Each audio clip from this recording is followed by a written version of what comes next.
Greetings. This is Master Nigel. I am here live doing my evening broadcast, and I would like to welcome everyone this evening. What date is it?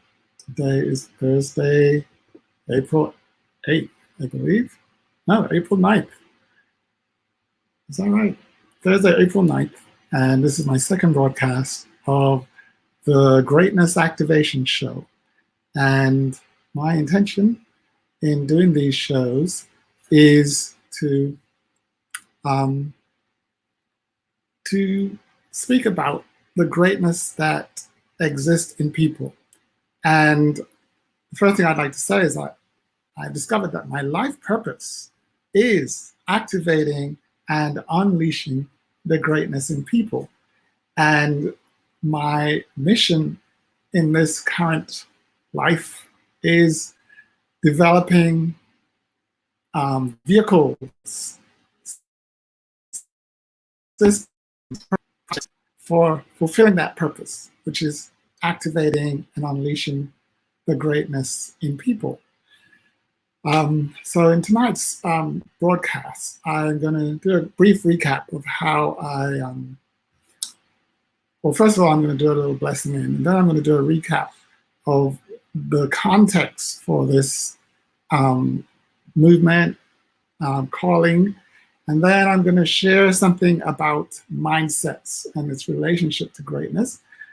This is a interactive session, so to the degree that you're willing to type something in the chat and interact with me, that would be great. A lot of the things that I'm saying may actually be perceived as controversial or a bit out there, or may disturb your current level of thinking, and that is the intention. But the best way to respond to that is to actually speak, and in the case of social media, type something in the chat. So if you're listening on Facebook, type something in the chat, give your opinion, send me some feedback, let me know what you're thinking. Or if you're on any social media environment right now, whether you're looking at the replay or the live, type something in the feelings be known, so that others can hear you and feel your contribution. So let me get started by doing my own centering and blessing in, and then allowing things to flow from there. So as I close my eyes, I release my own concerns. I keep my attention focused on my breath.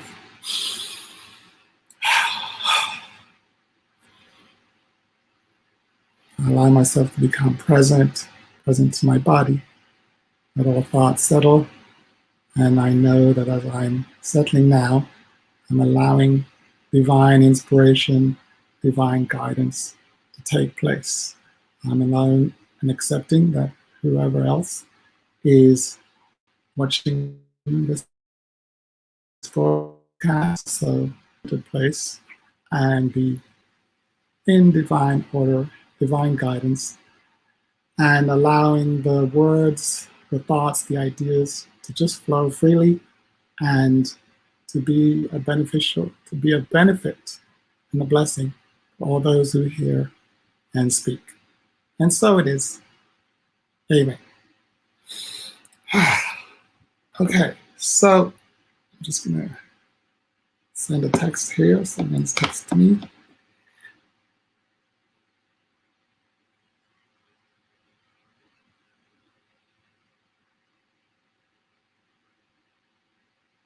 So yes, the context. So as I mentioned in previous video, I was in technology full-time from London, California, Bay Area. Got involved in the early stage of the internet and dot-com bubble, and was involved up till year 2000 when the Y2K bug occurred. And I was engaged in this wonderful project of fixing the bug in the mainframe computers that was threatening to end the world in year 2000. And then when that project was successfully completed, I heard a voice, which I call my inner guidance. And it spoke to me and said, "Well done, Nigel. Now that you fixed the bug in the mechanical electronic computers, now go and fix the bug in the human computers." Now, I was excited by that opportunity because I always wanted to rather than machines. And so I more or less instantly quit my technical job and set up my own company and went off on this quest to find the bug that was interfering with human beings and then to actually fix the bug or remove the bug and restore humans to greatness.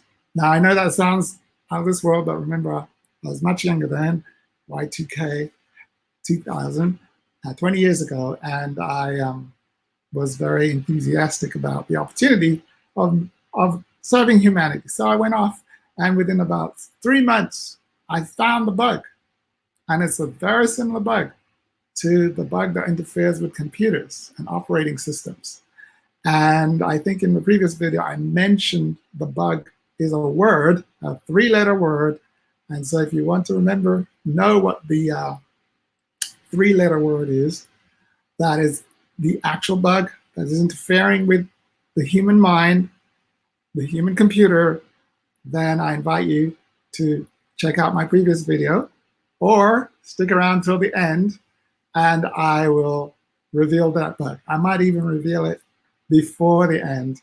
Either way, it's worth noting that there is an actual word, which is a 3-letter word, which is I call the virus, which when it enters the human mind without awareness causes a lot of malfunctioning, disruptions, dysfunction, and then results in all sorts of manner of downgrading of the human being. So once again, if that makes any sense to you, type in the chat and let me know what you're thinking so that I can see to what extent your thinking is virus infected or it's actually free of virus.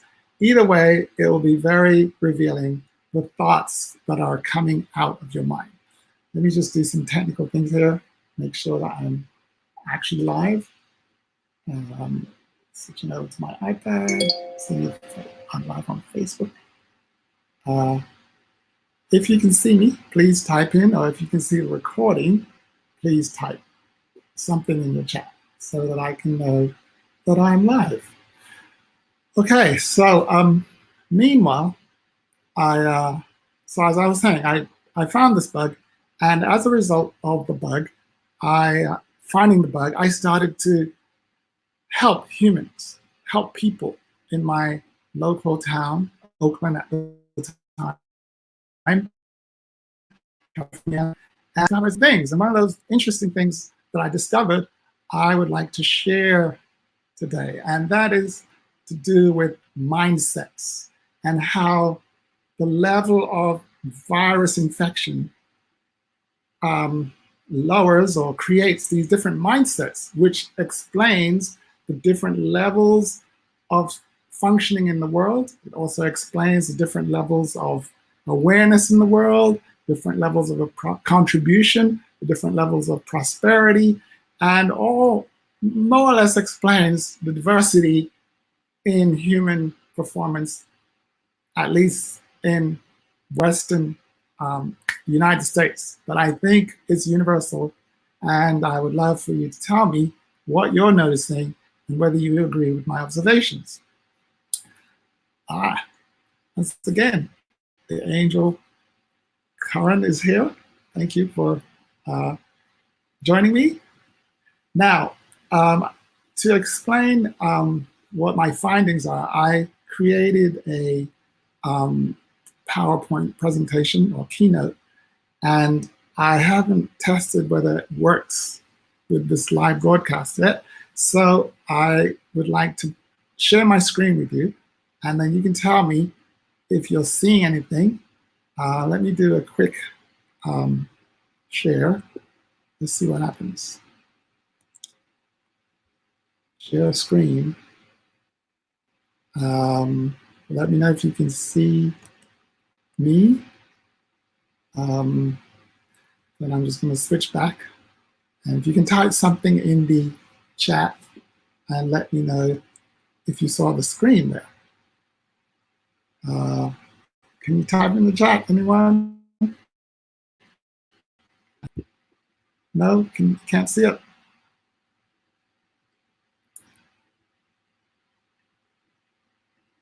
Okay. Okay, let me try it again. I'm going to try and share this screen share tool, and let's see what happens. Application window, screen, into screen share.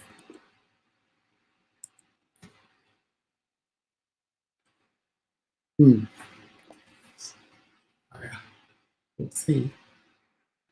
Let's see, where would it be? Application window.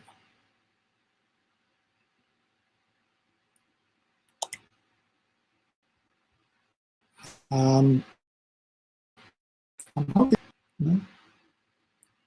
Can you see a white screen that says Flourishing? No, if you can't, then I'm gonna have to abandon my presentation. And let's see, let me go back, see if anyone's responding.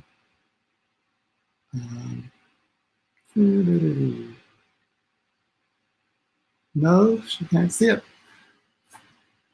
No screen, okay. All right, I'm gonna, I'll have to just work around it. So, what is the best thing here? I'm gonna try it again. No,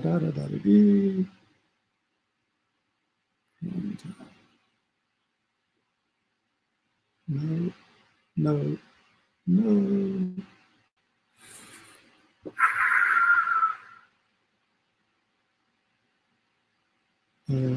Play screen. Okay.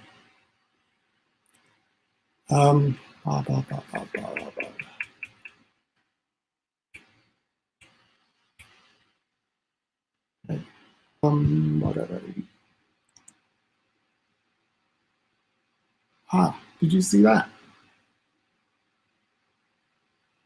No, no one can see that. Okay, well that's okay. I'm going to attempt to communicate using words.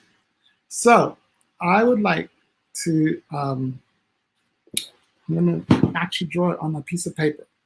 Da-da-da.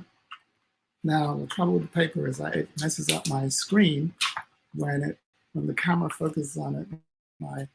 The whole lighting system goes crazy, and which is why I spent all that time creating my PowerPoint, my little screen share.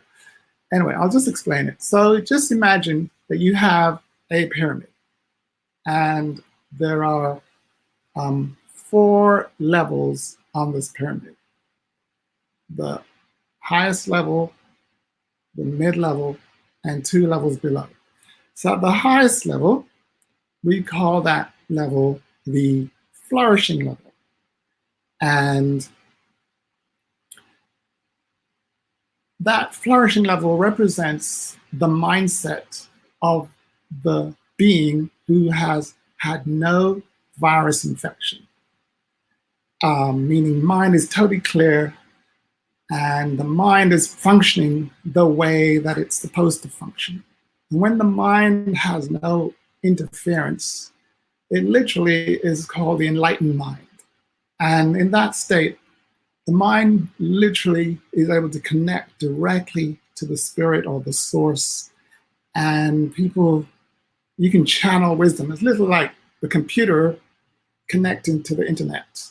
And when there is nothing interfering with the memory or the processor, then the computer connects to the internet and downloads the new operating system, the new idea, the new concept, the new whatever, and then it can implement it by displaying on the screen. Similar for human beings, when we're in our most enlightened state, we're able to connect to the spiritual source.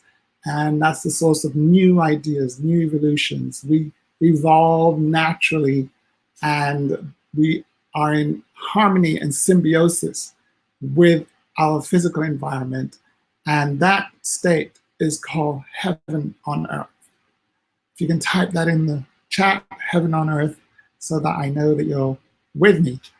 And by the way, if you'd like me to share more of this wisdom or practices with you, you can go to my website, greatnessactivation.com, and I have a lot of the tools here available to you. And also you can schedule a session with me, complimentary to begin with, and if you like what we're doing, then we can discuss working together.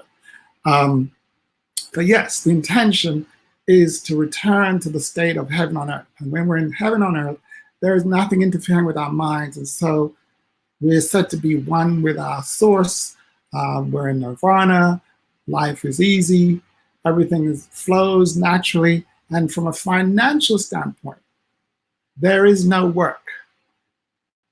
There's wealth, but there's no work. It's just like abundance is just flying all over. And the idea of acquiring leaves our mind, just like we never think about getting oxygen because it's always around us. Therefore, we never need to get some oxygen. We just breathe and enjoy it. The only time that this need for oxygen occurs is when I'm actually experiencing the scarcity of oxygen, or I believe, or I'm experiencing something that's interfering with the natural abundance of oxygen in my world. So similar in the state of flourishing mind, there is no limitation. There's just possibility and the real life experience of abundance, freedom, and we call it the flourishing mindset.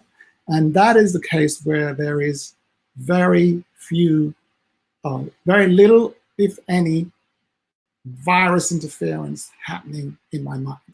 And remember, I told you that the virus is a 3-letter word, which I discovered when I took on my assignment, and I mentioned it in the previous video. So if you watch the previous video, you'll see the virus word. And if you stick around till the end of this broadcast, I'll reveal it to you.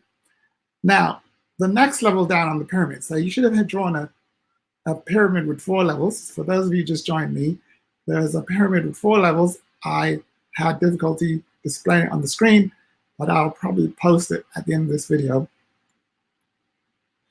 And the top level, again, is flourishing. And the number of people who are experiencing the state of flourishing currently in the world is called 1%. You've heard of that term, the top 1%. They're living heaven on earth today. The next level down, below the flourishing level, is called the striving level. And that's the mindset where there is some interference with the mind by the virus. But there's been so much study and investment gone into preparing the mind for that mindset of striving that the being is able to function very effectively, but not in the state of flourishing. In fact, if we want to display what it looks like graphically, in the state of flourishing, it's an exponential curve. Like, oh, I'll do it the other way around. Yes, that's right. Basically, it goes that way. Yeah. Meaning income contribution is directly has no relationship to effort or time. Abundance is just flowing, and it doesn't matter whether I work or I don't work. I still have this this curve going exponentially in my life. Life is abundant. That's what we mean by flourishing. The striving level mindset recognizes that there are some limits, and my level of abundance is basically linear. It goes like that on a graph. If you were to draw a graph, it's a linear thing that goes proportional. So if time is here, let me see, how do I do that? Time is here on the x-axis, then abundance increases with time. Hope you can get that graphic there. So in other words, my experience of abundance is proportional to my effort, the time and effort that I put into things. And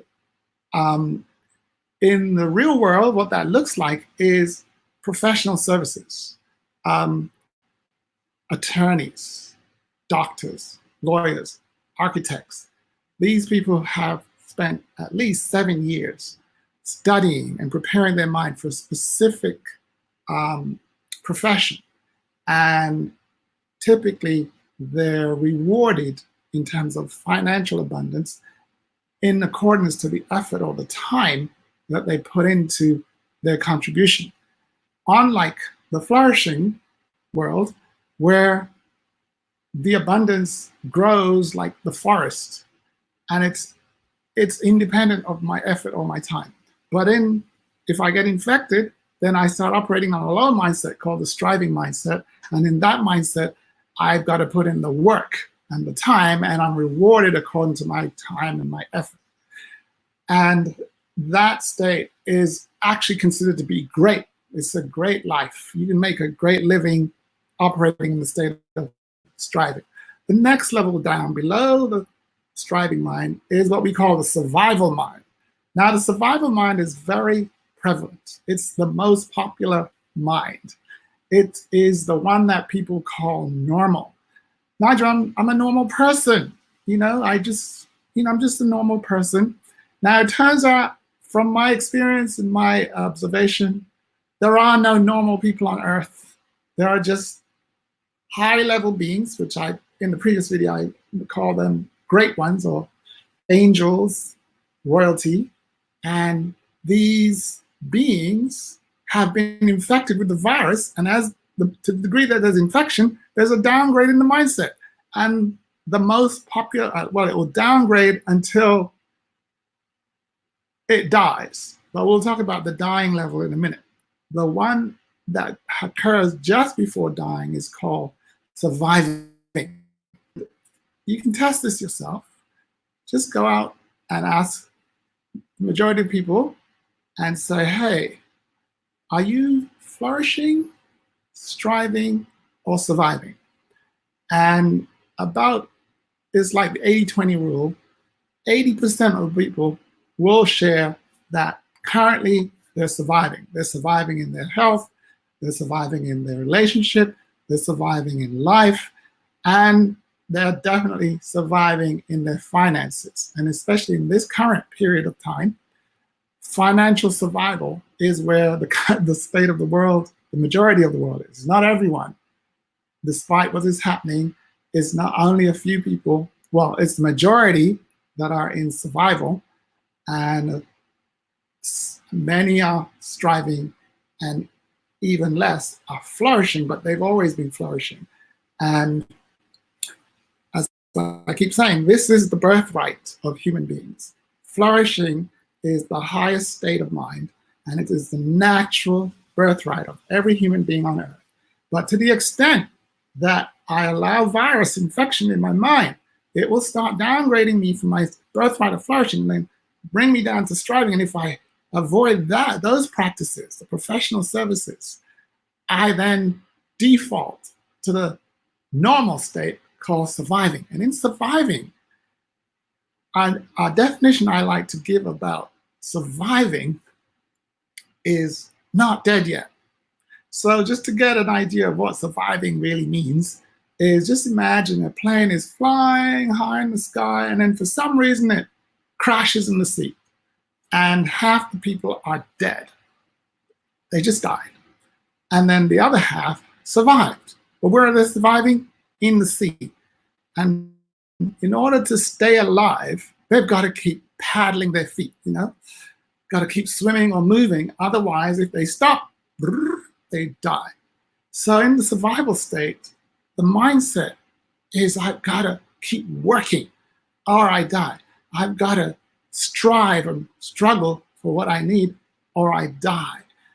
Man, it seems so real because literally when people stop working, their income goes down and they start to die. And yet Nigel's saying that is an unnatural state. It is actually the result of virus interference. It is common and normal, but it's a deviation from the blueprint, meaning it is a distortion of the birthright of humanity. Humanity's birthright is flourishing, and it takes virus interference to create these other lower states. And as you can suspect, the greatest amount of virus infection occurs in the normal state. And it's so popular that human beings reinfect each other with the virus and keeping everyone in a state of survival. It's very similar to what could happen if we stop doing our social distancing. Everyone would go to infect each other. But since we're separating ourselves from any other being, the likelihood of transferring the infection on a physical level has been diminished, but on a mental level, this virus is transferred through communication. In the physical level, we transfer it through touch and the five senses, but in the mental level, it's through listening and speaking. So in what I've observed in the four mindsets, they rarely meet, or definitely they rarely congregate together. So the flourishers, who are called the top 1%ers, very rarely congregate with the strivers. The strivers stay together in their professional bodies and colleagues and so forth, and they stay in their class or lane or category. And the survivors are definitely communal beings and always stick together and share the same conversations, which is virus infected, and they have no awareness. And then just to account for the bottom layer is called the dying level. That is where the level of infection has got so deep and pervasive that the mind is unable to cope, and it just gradually keeps fighting until it fades away, and we call that the dying mindset. I do have graphics to illustrate these things. Again, technical failure. I shall resolve that soon. But just to recap, four mindsets: flourishing, striving, surviving, dying. And the only one that is natural but very rare in human beings is the flourishing mindset. So my intention of sharing this this illustration of mindsets is because greatness activation is the actual practice of becoming aware of the virus that is interfering with the mind and getting so conscious of it that I turn to the state of flourishing. So the work that I offer, and you can find out more by going to greatnessactivation.com, is I provide tools and practices that allows great beings to return to the state of flourishing and live the experience of heaven here on earth, because it's our birthright. It's what the Creator intended. And anything else is basically creating an illusion of limitation, suffering, and separation and scarcity, which is the symptoms of virus infection. So I know you're thinking, Nigel, are you going to tell us what is this virus? What is this virus word that you keep talking about, and what is this virus infection? Let me see. Is anyone still there? You can type in the chat if you would like me to tell you. Otherwise, well, I'm going to keep my promise anyway. So it turns out, after years of observing and working with people, that the virus word that I discovered is the word not, N-O-T. And I have a tool, again, you can get exposure to it, all these tools and these distinctions, by going to greatnessactivation.com. And if you'd like a complimentary session, just fill out the form. Or if you just want to share, experience some of the tools and the practices, again, fill out the form and we can connect and start working together and sharing some of these practices. But the word is not. And upon close inspection, the mind runs on language, just like the computer. Computers is just really programming language, and depending on how the programming language works will determine how the operating system functions in your computer. Similar in the human computer, we function on language, and we call that language is really thinking on loudspeaker. And we can see how we're thinking when we speak what we're thinking. It's called speaking out loud, just like I'm doing right now. And the more that I can see my thoughts is the more aware I am of the bugs that are present in that thought. And I'll begin to see that much of my experience in life, whether it's dying, surviving, striving, or flourishing, is being determined by the way that I think. And my thought is being represented by language. And once I can see the virus words in my language, I can then choose to remove or choose the way that I think by choosing the way that I speak, and vice versa. Choosing the way that I speak affects the way that I think. And depending on how I'm thinking or the way I'm thinking will determine my mindset. And my mindset will determine my experience in life. And my experience in life can be measured by it's an indicator of my level of contribution, which is also represented by the amount of financial abundance that is present in my life. So, Nigel, this is great theory, but can you give some examples of what you're talking about so we can see if it's worth dealing with you in any way? So, in my journey, I started to help people. Literally, I quit my technology job and I went on the street and I said, I want to help homeless and the misfortune and the downtrodden, except those people who are in surviving and dying. And I'm saying, okay, dude, what's your vision? What did you want to do in life? I'm like, well, I don't know. I'm like, what do you mean you don't know? Everyone has a dream, right? Every child is born with something in their mind and their heart that when they grow up, I want to be something. I can't remember, man. I'm just struggling, It's hard out here. So I started taking notes of what people are saying. Really? And I thought it was just this individual. And after talking to about hundreds of people in my community, they more or less said the same thing. Hey, what is your intention? What's your vision? How would you like to, what kind of impact would you like? What's the contribution? I don't know. Well, if you did know, what would you want to do? Well, I guess I would want to, get a job and, make some money. Oh, really? Well, shall we do that? I don't know how to do that. And you might notice there's a phrase that's repeating a lot. And if you type in the chat, let me see if you can spot it because it contains the virus. And if you're watching the replay, just type it in the chat at this point if you notice it. I'm going to share it. But if you notice, it's called the phrase, I don't know.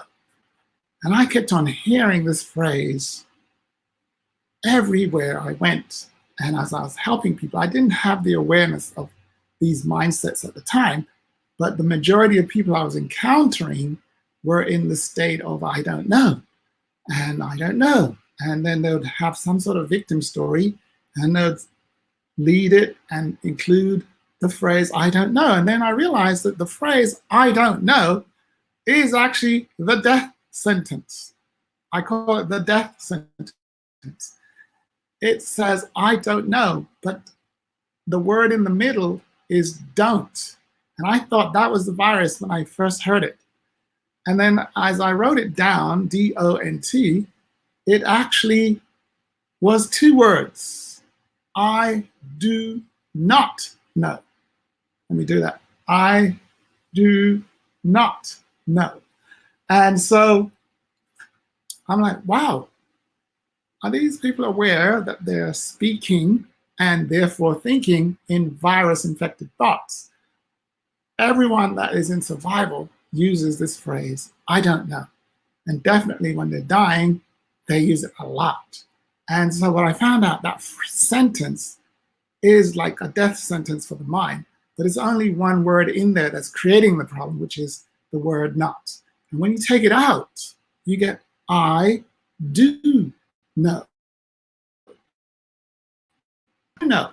And wait a minute, that's what the professional classes get paid for. What do you know? I know a lot. Therefore, my fees are high. Therefore, I'm flourishing. Therefore, I'm a doctor. Therefore, I'm a professional. Therefore, I am great.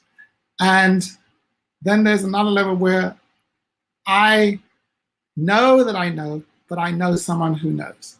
That's the flourishing mindset.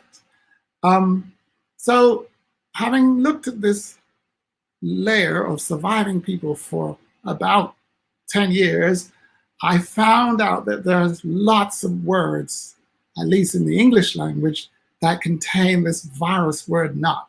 And it's all pervasive. And I created a tool that allows a person to observe their own speech and notice the virus words. And in the awareness of the word, then I get to choose which words I think with.